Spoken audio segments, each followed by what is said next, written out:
You are listening to the Happiest Lives podcast with Jill Lillard, episode number 4. Welcome to the Happiest Lives podcast, where you'll learn to think better, feel better, and become the woman God says you already are. Here's your host, Jill Lillard. Hey, everybody. I hope this finds you well today. As you're listening, spring is here, and your mind may even be transitioning to summer because I know a lot of schools are out and we're looking toward what is ahead.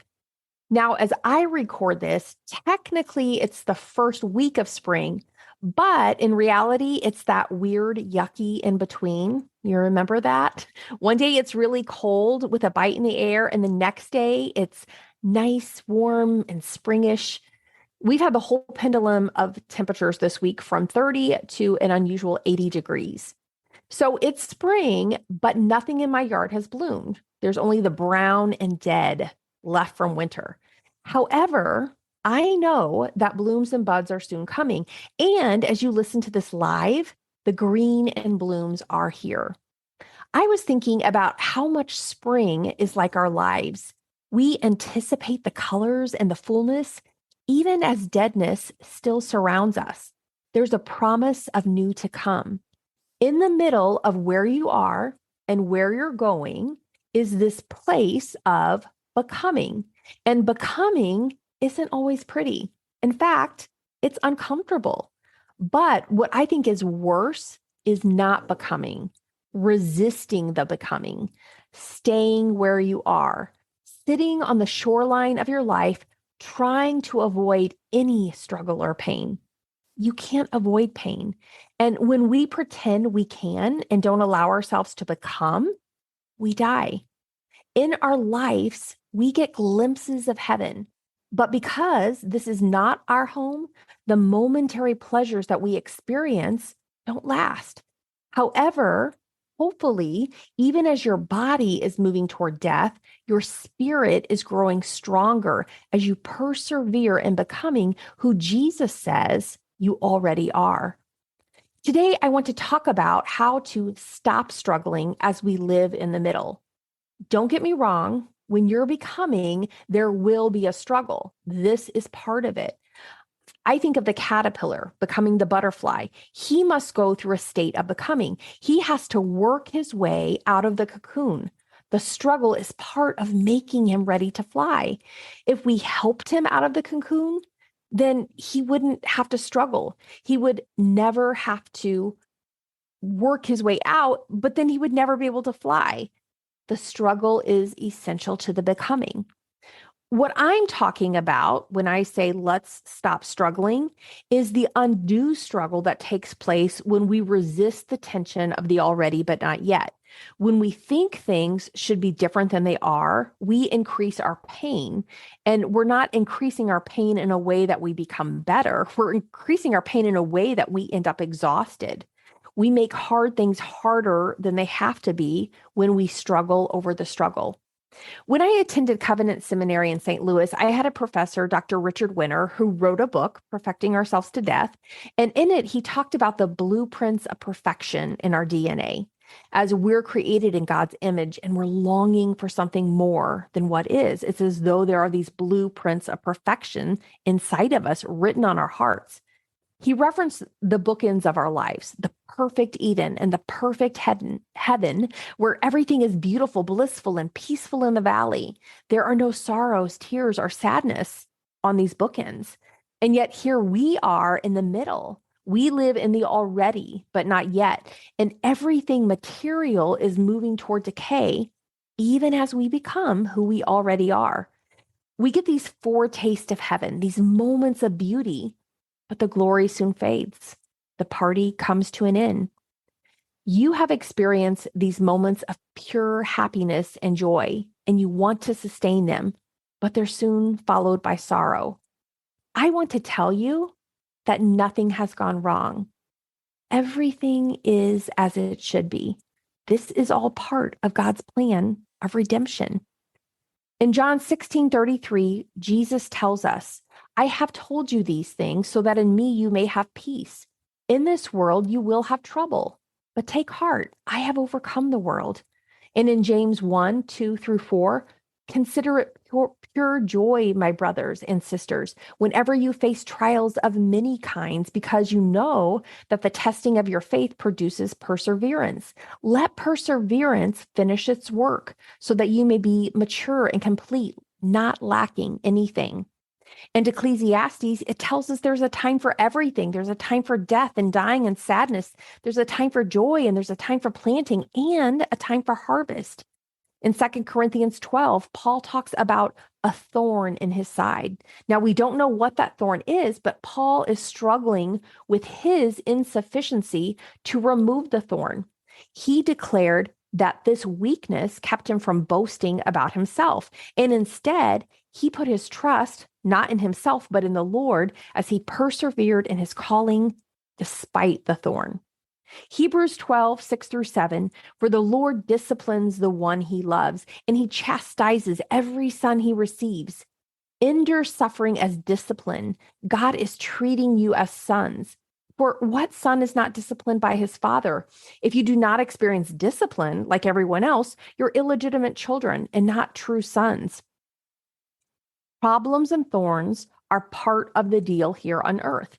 However, as we persevere in the faith, our Father will use each trouble and thorn to fulfill his purpose, transforming us into who he says we already are.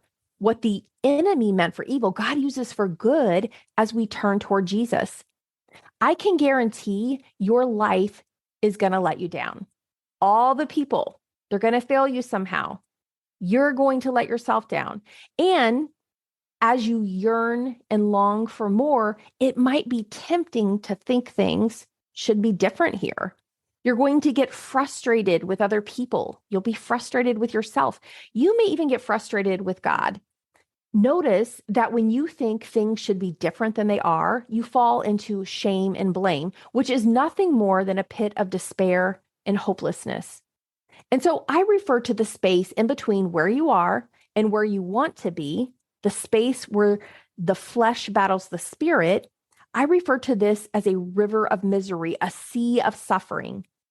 Even though staying where you are and giving up any hope to change feels terrible, it can feel terrifying to move into this river that we must go through to get to the other side. It's a sea of longing and pursuit. We may try to avoid feeling disappointment by sitting where we are now and not pressing on. However, when we step into the water, leaning into the Spirit, it might feel scary. We subject ourselves to not only growth, but the real gift. The real gift is not what's on the other side. The real gift is in that sea of suffering. We find this intimate place of a relationship with God. So while it's a vulnerable place, this is the spot your faith grows legs. This is where we experience the Lord as our banner, deliverer, comforter, and our teacher. He meets us in our weakness. And I think this place is the most beautiful place of all. In that place of suffering and misery and struggle, we send out an SOS, a distress signal that we need help, and the Lord is there to answer. He rescues us and often will show us some amazing things if we're listening. This is a place of surrender, not to circumstances, pain, or people, but to a loving, mysterious, faithful God. The sea of suffering becomes the sea of surrender when we quit resisting the circumstances and yield to the one who is Lord over all the circumstances. Today, I want to show you 4 ways to stop struggling so you can experience the power of surrender in your suffering. The first tip is to get good at being in the circumstance you wish was different. You may have a situation that doesn't seem to change no matter what you do. It could be because of another person's decision. It could be due to health conditions within your body that you can't find answers to. It could be because of an act of nature.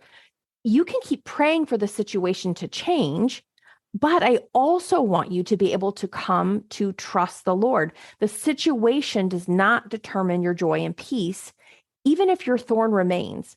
In the Happiest Lives Academy, we add a sentence to our perceived struggle by saying, This is the part where. This is the part where I feel frustrated. This is the part where things don't go my way. This is the part where my husband acts this way. This is the part where I get sick. This is the part where I'm weak and he is strong. When we use this thought add on, we feel a sense of acceptance in our situation. Rather than thinking this shouldn't be happening, even though it is happening, we stop playing tug of war in our mind with reality. If we can't control it, if we can't stop it, then it should be happening because God Himself hasn't stopped it by overriding another's free will. And so instead of going, no, no, no, no, no, what if you just exhaled and said, okay, this gets to happen. These are the parts I can't control. And so I'm going to go with it. I'm not going to fight the wave. I'm going to ride the wave. I'm going to surrender in the best way possible. What if you pushed into the pain rather than tightening up against it? Not as a passive, helpless victim, but as someone who quits arguing with what she can't control and instead focuses on what she should control, trusting the Lord with the rest. When I was young, I took swim lessons and we learned the dead man's float. It was a survival tactic should you get dropped in the middle of the ocean or were lost at sea. The dead man's float was a way to conserve your energy and prevent drowning. So here's how it's done. You lay in the water like a dead man, a dead woman. You put your face in the water and you just lay there limp. And every now and then you would turn your head to the side, breathe fresh air, and then put your face back in the water. You would keep repeating this. And so instead of struggling and fighting and resisting and trying to power your way when the shore was hundreds of miles away, you would do the dead man's float.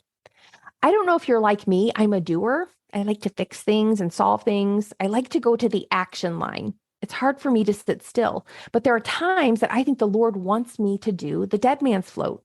In certain situations, when I've done all that I can, my battle weapon is to stand and wait on Him as He knits my heart to His, even though this feels very counterintuitive. I love the phrase, give up without throwing in the towel. What would it look like in your situation to give up in a way that you're not quitting, you're not throwing in the towel, but you're surrendering? You're surrendering not to the circumstance, but you're surrendering to the one who is Lord over all circumstances, all situations.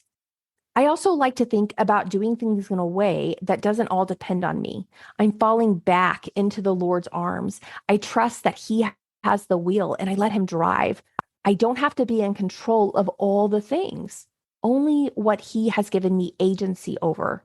I trust that He cares more than I do and He's guiding me. The second tip I want to give you is to stay in the present. Our brains want to go to the past. We hold on to our old identities, and yet we can't become something new. Our relationship can't become something new if we're holding on to the old. We always want to release the past, including the good things, the not so good things, and the things we didn't necessarily want. Release all of it. Don't just pick and choose, but move forward into the new thing God is doing. When we hold on to the past, we keep imagining a future where the past is perpetuated, even though the past no longer exists. The third thing is to have whatever experience you're having between where you are and where you want to be. Have that experience without judging it, thinking, I shouldn't feel this way. I shouldn't be thinking this way. It's easy to start beating ourselves up because of questions we have, things we're thinking, and ways we're feeling. We may compare ourselves to what we believe a good Christian woman would be doing, feeling, or thinking in this situation.